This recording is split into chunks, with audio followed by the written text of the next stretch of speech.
अभी आपने देखा कि सुखदेव सिंह गोगामेड़ी की हत्या हुई है और शूटर आए और मार कर चले गए। अनेक नामों को जोड़ा गया, कहीं गोदारा का, कहीं संपत नेहरा, कहीं नितिन फौजी, कहीं लॉरेंस ग्रुप, कहीं रोहित राठौर, अनेक अनेक, और चरणजीत सिंह चीनू का भी नाम आया। तो अनेक नाम जोड़े गए। अब आपके दिमाग में बात आती है कि ये शूटर कहाँ से क्या बनते हैं, कैसे इनका कनेक्शन होता है। और गैंग के पास इतने तादाद में शूटर बन गए कि 800 से 1000 शूटर इनके पास हैं। तो कैसे क्या शूटर बन जाते हैं, क्या इनकी डिमांड होती है। तो नमस्कार, आदाब, सत श्री अकाल। भारत टीवी 20 क्राइम कहानी में आपका स्वागत है। मैं हूं आपके साथ पंकज सिंह।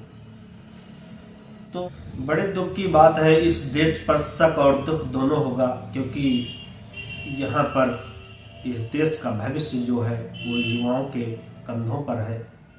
और युवा जितने भी शूटर आ रहे हैं सब युवा हैं।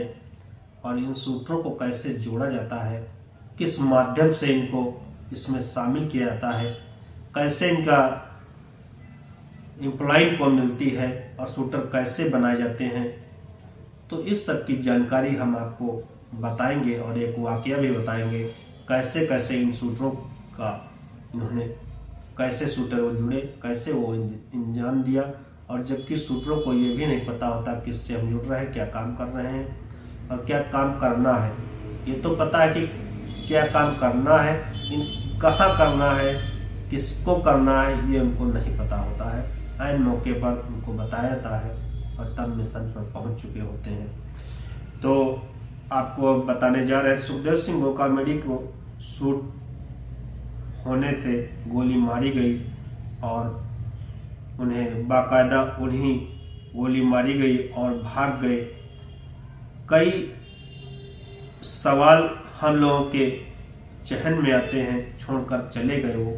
नंबर 1, अगर ये लोग काम करने आते हैं, इनको पता है ये ऐसा करने आएंगे तो हमें जेल होगा, हमारा पूरा भविष्य खराब हो जाएगा, कोई अगर साथ सजा होगी तो बाकी जिंदगी जेल में सड़ जाएगी और गुजारनी पड़ेगी, तो फिर काम करते हैं और क्यों करते हैं। दूसरा इसमें आता है, ये काम करने से हमें जान भी जा सकती है, तो इतना रिस्क क्यों लेते हैं, उन्हें पैसे कितने मिलते हैं। यानी एक आदमी को मारने के लिए अपनी जिंदगी भी दांव पर लगाना, किसी की जिंदगी लेना भी, 2 जिंदगियां दांव पर होती हैं। ऐसी चीज़ों से निपटने के लिए ये कैसे क्या करते हैं और फिर पुलिस से बचाव के लिए क्या करते हैं। तो इन बातों को कैसे क्या ये मैनेज करते हैं। और तो एक सीधे सीधे हम अपनी कहानी पर चलते हैं। तो एक शख्स है, उसका नाम है दीप मल्होत्रा, और पंजाब में एक जगह है लगती है फरीदकोट, जहाँ के वे विधायक रह चुके। इनका शराब का बड़ा कारोबार है। दिल्ली में पंजाबी कॉलोनी में ठीक ठाक बंगले में रहा करते हैं। अब चूंकि ये विधायक थे और इनका ये विधायक वहाँ थे, कांग्रेस और अकाली दल के नेता भी थे। तो 3 दिसंबर 2023 की बात है, यानी गोगामेड़ी के मौत के 2 दिन पहले की बात है। इनको बराबर धमकियां मिलती रहती थी रंगदारी के नाम पर। तो चूंकि ये विधायक थे तो अपनी हनक में थे और रंगदारी को इग्नोर कर रहे थे, मना कर रहे थे। और ये इनको कई बार धमकियां मिली, लेकिन उन्होंने पुलिस प्रशासन से भी नहीं बताया। और इस बीच जो गैंगस्टर था उसने इनको सजा देने के लिए 2 शूटरों को नियुक्त किया, तलाश की। तो चूंकि वो सब जेल में बंद हैं, तो इनको कैसे कांटेक्ट किया था, कौन कांट्रैक्टर है और कैसे ये उनकी गिरफ्त में आते हैं, उनके संपर्क में आते हैं, जिससे ये उनको टारगेट दिया था और ये अंजाम तक पहुंचते हैं। तो इनके कांटेक्ट किया गया और ये कहीं ना कहीं उनसे अप्रत्यक्ष रूप से जुड़े भी थे। एक तो जुड़ा था, दूसरा उनसे देख रहा था कि उसके जुड़ने की ख्वाहिश थी, आगे बढ़ने की ख्वाहिश थी उसको, तो वो यही रास्ता चुनना चाहता था। तो कि उस पर एक दिन उनके फ़ोन पर मैसेज आता है कि आप लॉरेंस ग्रुप से या गोल्डी बरार से जुड़ना चाहते हैं। तो इनको नाम तो पता ही था, तो उन्होंने कहा क्यों नहीं, हम जुड़ना चाहते हैं और मर मिटने के लिए तैयार हैं। तो ऐसे ऐसे मैसेज जब इन पर आए तो इन्होंने भी जवाब दिया कि ठीक है, हम मर मिटने के तैयार हैं, हम जुड़ना चाहते हैं, हमको क्या करना होगा बताइए। तो इनसे संपर्क किया गया तो बताया कि लड़के तो ठीक ठाक हैं, और क्योंकि इनका जो कांटेक्ट होता है, ना कोई फ़ोन ना कोई वीडियो कॉल, लेकिन जो चैट होते हैं, जो ऐसे जिन पर किसी का ध्यान न जाए, ऐसे ऐप से की बातचीत होती है, सोशल मीडिया ऐप्सों से मैसेज दौरान की बातचीत होती है। तो जब इनका संपर्क हुआ तो उन्होंने, एक था लड़का नाम था आकाश और दूसरा नाम था अखिल। आकाश जो था सोनीपत का रहने वाला था, अखिल दादरी का रहने वाला था। दोनों को ये बताते हैं कि वहाँ आपको आगे स्टेशन पर गाड़ी मिलेगी, आगे जाना है, आपको वहाँ जाएंगे तो बाइक खड़ी मिलेगी, फलाने नंबर की होगी। तो उनसे मैसेज दे देते हैं कि ये नंबर का है, तो मैच करते हैं, वो ठीक कोई गाड़ी उठा लेते हैं। फिर कहते हैं आगे जाना है और ये दिल्ली के पंजाबी बाग में पहुंचना है और इस मकान नंबर पर डायरेक्ट गोली चला देना है, मारना नहीं है। तो ये दोनों जाते हैं और आपस में दोनों लोग अपरिचित भी हैं, दोनों शूटर आपस में अपरिचित भी हैं और जाते हैं, तरह फायरिंग करते हैं, उनके शीशे से टूटने देते हैं। तो विधायक सोचते हैं, पूर्व विधायक होते हैं, कि ऐसा क्या हो गया जो एकदम से गोली चलने लगी, वो समझ ही नहीं पाते। वो अपना लेट जाते हैं ज़मीन में और लेट करके अपने परिवार की और अपनी जान बचाते हैं, और वो गोली वहाँ तक तड़ा के वो चले जाते हैं।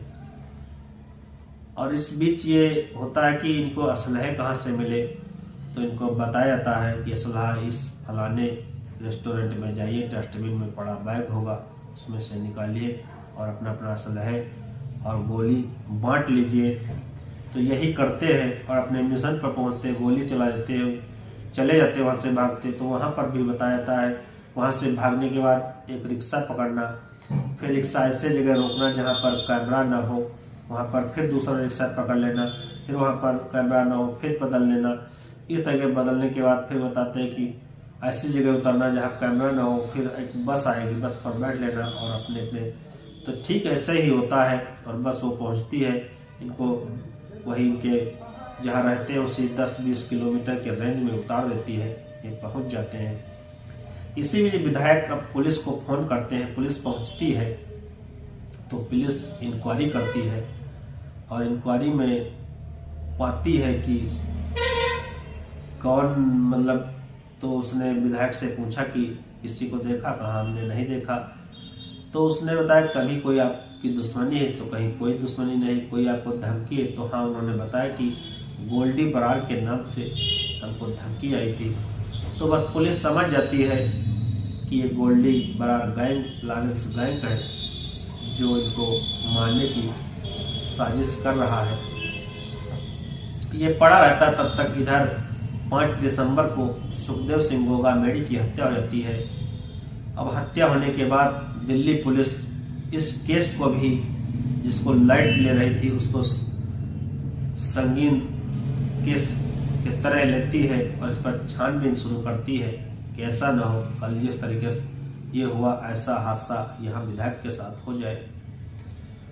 तो जब वो दिल्ली पुलिस उसको अपने उसमें लेती है और उससे पूछताछ शुरू करती है, सारे कैमरे चेक किए जाते, 700-800 कैमरे चेक किए जाते, तो पता चलता है कि यहाँ लड़के उतरे, यहाँ उनको पकड़ा जाता है, उनसे पूछताछ की जाती है। तो उनसे पूछा जाता है कि आप उनसे जानते हैं, तो कहते हैं हम नहीं जानते गोल्डी बरार को, उनसे मिले नहीं मिले, तो कैसे जुड़े, होता है फोन मैसेज।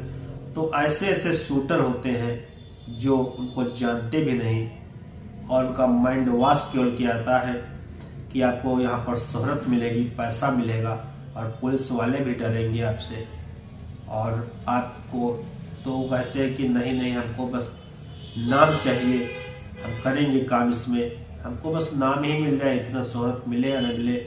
लॉरेंस या गोल्डी बरार दो उभरते हुए चेहरे हैं माफिया या जराइम की दुनिया में, तो उनका टैग ही मिल जाएगा हमको, उनके नाम पर हम मौज करेंगे।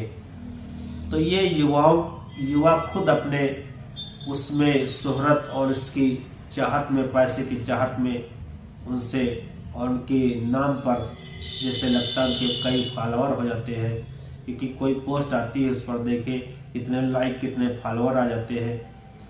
तो उनको चाहने वाले भी लोग हैं, युवा लोग हैं, वही उनसे कांटेक्ट करके उनके जुड़ जाते हैं। तो यही दो लड़कों के पास हुआ, आखिर में पकड़े गए।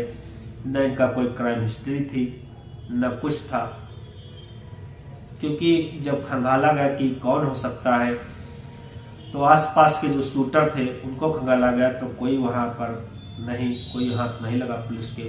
तब उसके तह तक जाती है तो पता चलता है कि ऐसे लोग हैं जिनका कोई क्राइम रिकॉर्ड ही नहीं है और फलाने, और उनकी उम्र कितनी 20-22 साल के लड़के हैं जिन्होंने ये काम किया है।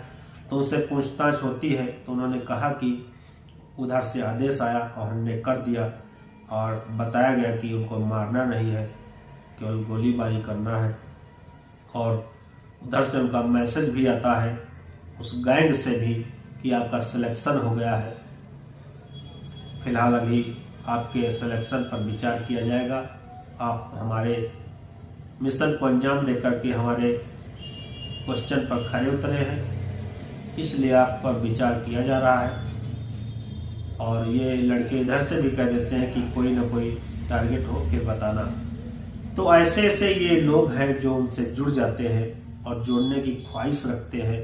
तो इनके सूत्रों का कोई अता पता नहीं है, कहाँ से कौन जुड़ेगा ये तलाश किया करते हैं, कौन क्या किसके मन की बात है उसको ये जोड़ते हैं, उसका टेस्ट लेते हैं, कोई मिशन देते हैं, इनका सिलेक्शन हो जाता है और ये अपने मिशन को अंजाम दे देते हैं। तो शूटर बनते नहीं हैं न कहीं होते हैं, ये ऑटोमेटिक उनको तलाश करके बना लेते हैं।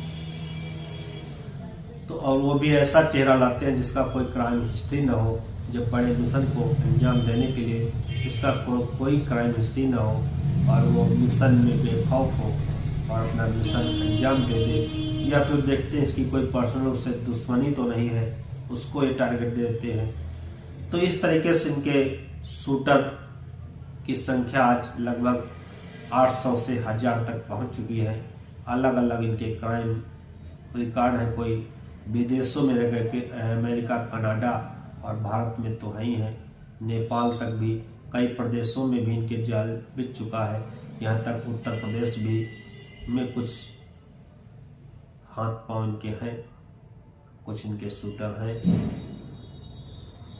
तो पुलिस इस पर तलाश कर ले। फिलहाल ये तो जांच का विषय है कि कहाँ कहाँ इनका जाल बिछा है और कौन कौन है। अभी सुखदेव सिंह गोगामेड़ी केस में फिलहाल चल रही है जांच, सारे खुलासे जितने हो पाएंगे होंगे, और कुछ तो ऐसे ही केस ठंडा दिए जाते हैं, उनका मर्डर समाप्त किया जाता है, जो हाईलाइट होते हैं उसमें थोड़ी बहुत कार्रवाई भी होती है। तो ये थी इनके शूटरों की कहानी। तो शूटरों को कोई भी पैसा भी नहीं मिला था कि जो बिना पैसे के ये काम कर लेते हैं, केवल एक टैग लेने के लिए, क्योंकि ये ऐसे लोगों की तलाश करते हैं जिनको इस दुनिया की चाहत होती है। तो नमस्कार, आगे भी क्राइम कहानी में आपको फिर मिलेंगे।